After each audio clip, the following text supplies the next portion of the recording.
ఇచ్చిన 6 గ్యారెంటీలు 4 క్లియర్ ఉన్నాయి. ఇంకొక 2 ఆల్రెడీ ఆగస్టు 15 లోపల 2 లక్షల రుణమాఫీ జరుగుతుందని ముఖ్యమంత్రిగా రేవంత్ రెడ్డి గారు చాలా స్పష్టంగా చెప్పారు. ఇప్పుడు మీరు ఎందుకు కన్ఫ్యూజ్ అవుతున్నారు? తెలంగాణ ప్రజలు ఎందుకు కన్ఫ్యూజ్ చేస్తున్నారు మీరు? ఇప్పుడు మీ నాయకుడు 2 సంవత్సరానికి 2 కోట్ల ఉద్యోగాలు ఇస్తా అని చెప్పి 10 ఏళ్లలో 20 కోట్ల ఉద్యోగాలలో మీరు తెలంగాణతో పాటు భారతదేశం యువకులను మోసం చేసిరు కదా, యూత్ని వాళ్ళ ఉద్యోగాలను ఆశపెట్టి మోసం చేసిరు కదా. దీని గురించి నువ్వు ఆలోచించేయి, దీని గురించి నువ్వు డిబేట్లకు రా. మా ఎంపీ ఇప్పుడు సపోజ్ నువ్వు ఎంపీ కదా, మా ఎంపీ మా రాజ్యసభ, నువ్వు రాజ్యసభ, మా బీసీ నాయకుడు రాజ్యసభ అనిల్ యాదవ్ ఉన్నాడు. మీ ఇద్దరు కూర్చోండి దీని మీద. నేనేమంటున్నానంటే అటు లక్ష్మణ్ బీజేపీ రాజ్యసభ బీసీ నాయకుడే, మా దగ్గర సిటీలో బీసీ నాయకుడు రాజ్యసభ అనిల్ యాదవ్ ఉన్నాడు కదా. మీ ఇద్దరు కూర్చొని ఎస్ సోనియా గాంధీ రాహుల్ గాంధీ ఇచ్చిన హామీలను రేవంత్ రెడ్డి ముఖ్యమంత్రి గారు ఏది హామీ ఫుల్ఫిల్ చేసి ఏది చేయబోతున్నాడు, ఈయన ఉంటాడు. నువ్వు కూడా కూర్చో, నువ్వేం చెప్పు, నీ 2 కోట్ల సంవత్సరానికి 20 కోట్ల ఉద్యోగాల మీద నువ్వు కూడా మాట్లాడు. నువ్వు స్పష్టత అయ్యి, మేము ఇది చేసినాము, మేము పేదవాడికి 15 లక్షల రూపాయలు నల్లధనాన్ని తీసుకొచ్చి పేదవాడి అకౌంట్లో 15 లక్షలు మీరు వేస్తున్నారు. ఈ 2 డిబేట్, ఈ 2 అంశాల మీద మీరు ఎంపీగా, మీరు బీసీ నాయకుడిగా మీరు కూర్చోండి. సీఎం రేవంత్ రెడ్డి గారు కాంగ్రెస్ గవర్నమెంట్ ఏం చేసింది, రేపు ఏమి ఇవ్వబోతుంది అనేది అనిల్ యాదవ్ కూడా ఉంటాడు. దీనికి మీరు సిద్ధంగా అండి. ఇప్పుడు ఏదో బట్టగాల్చి ముఖం మీద పడేస్తారు తప్పదు కదా. మీరు వీళ్ళని ఏమనాలి, వీళ్ళకి ఏం పేరు పెట్టాలో తెలుసులేదు బీజేపీ వాళ్ళకు. ఇప్పుడు కాంగ్రెస్కి ఏమో చెప్పింది చేసుడు అలవాటు, బీజేపీ వాళ్ళకు చెప్పింది చేయకపోవడం అలవాటు లేదు. చెప్పింది చేసుడు సోనియా గాంధీ రాహుల్ గాంధీ కుటుంబానికి అలవాటు. చెప్పింది ఎట్లా ఎగనామం పెట్టాలని ఎక్స్పర్ట్స్ ఎవరయ్యా అంటే బీజేపీ నరేంద్ర మోడీ గారు.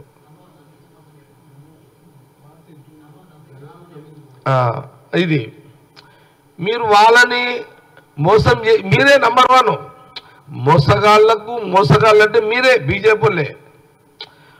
ప్రజలను ఎట్లా మోసం చేయొచ్చు అనే దాంట్లో మీరు ఎక్స్పర్ట్లు, మీరు పెద్ద పెద్ద ప్రొఫెసర్స్, మీరు ఎగగొట్టుట్లా.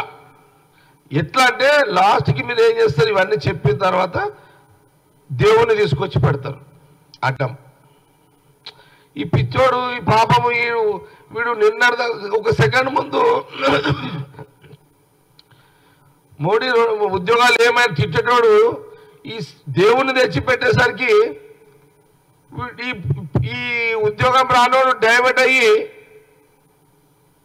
ఇక ఇప్పుడు ఏముంటుంది చెప్పు. ఇప్పుడు అదేదో ఉన్నది చూడు, అది చెప్తావా దీని క్లారిటీ ఏందది? ఇప్పుడు శివలింగం మీద తేలు ఉంటుంది, తేలు పోయి వాళ్తుంది శివలింగం మీద, లేదా ఏదైనా కానీ. ఇప్పుడు శివలింగం మీద పాము ఉందనుకో మొక్కుతాం, అదే శివలింగం మీద పాము లేకుండా పక్కకు ఉందనుకో కొట్టేస్తాం, చంపేస్తాం కదా. ఇప్పుడు బీజేపీ అదే అన్నమాట. బీజేపీ వాళ్ళు ఏంది, ఆ శివలింగం మీద పోయి కూర్చుంటున్నారు అసలు టైంకి, ఎలక్షన్ టైంకి. కూర్చోగానే వాని మీద కోపం, ఆ కోపం ఉన్నవాడు కూడా శివలింగాన్ని చూసి ఆయన కోపం పోతున్నారు. దేవుణ్ణి చూడగానే న్యాచురలే కదా. అట్లా బచాయిస్తున్నారు బీజేపీ కేంద్రము, రాష్ట్ర బీజేపీ పార్టీ అట్లా బచాయిస్తున్నారు వాళ్ళు.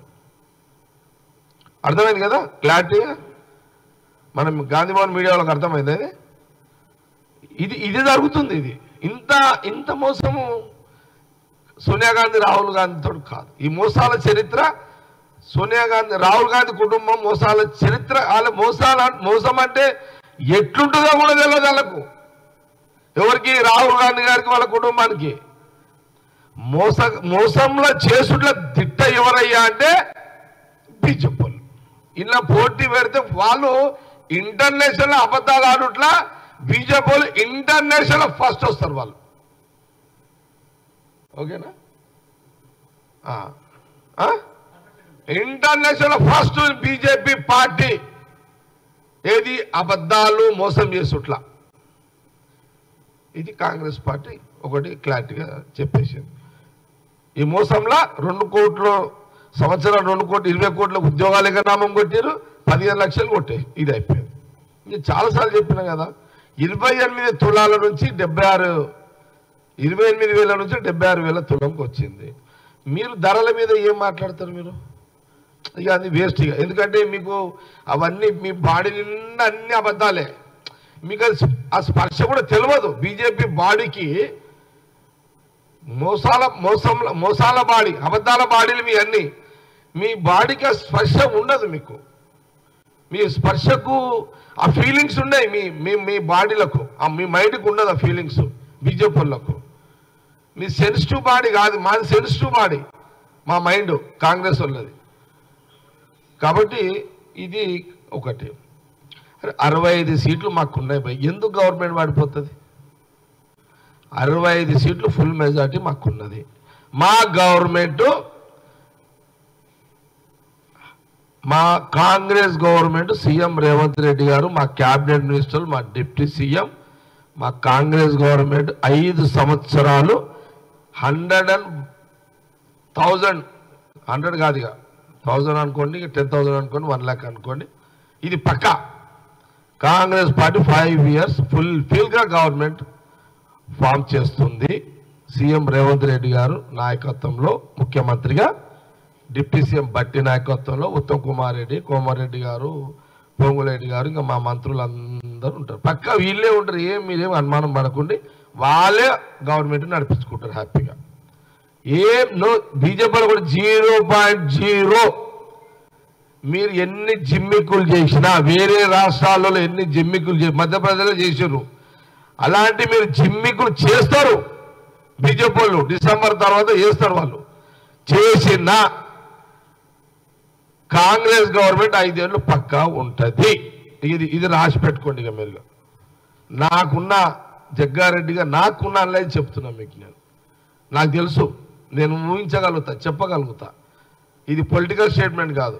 కాబట్టి నేను ఆయన ఎందుకు అట్లా మాట్లాడు ఫైనల్గా చెప్తా. లక్ష్మణ్ గురించి నాకు ఆయన క్లారిటీ వచ్చింది. లక్ష్మణ్ గారి గురించి ఫైనల్గా చెప్తా, ఒక వర్డింగ్లో చెప్పి క్లోజ్ చేస్తుంది. అచ్చా, బీఆర్ఎస్ గవర్నమెంట్ కాంగ్రెస్లో విలీనం అవుతుంది. సరే, అపోజిషన్ పార్టీగా సరే, నువ్వు లక్ష్మణ్ గారు మీరు బీఆర్ఎస్ పార్టీ మా దాంట్లో కాంగ్రెస్లో విలీనం అవుతుందని మీరు చెప్తున్నారు. కానీ కేసీఆర్, నేను కాంగ్రెస్ పార్టీ లీడర్గా అయినా అపోజిషన్ పార్టీల యొక్క కొంత వాళ్ళకున్న కెపాసిటీ మీద నేను కించపరచా. విన్నారా? ఇప్పుడు కేసీఆర్ అనేవాడు పూర్తిగా రాజకీయంగా పరిపూర్ణత చెందిన ఒక నాయకుడు. 10 ఏళ్ళు గవర్నమెంట్ ఉన్నాడు, ముఖ్యమంత్రిగా ఉన్నాడు. ఎందుకు విలీనం చేస్తాడా? బీఆర్ఎస్లో ఎందుకు కేసీఆర్ విలీనం చేస్తాడు? ఇది ఎట్లా చెప్తే కూడా నమ్మాలి కదా లక్ష్మణ్ గారు. మీరు కూడా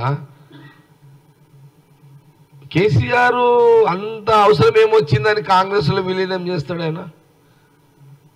అది నా లెక్కలో అది రాంగ్ స్టేట్మెంట్ లక్ష్మణ్ది.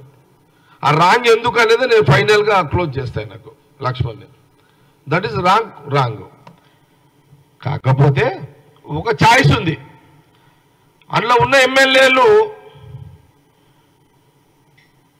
మనసు మార్చుకొని రావచ్చు, అది ఉంటుంది.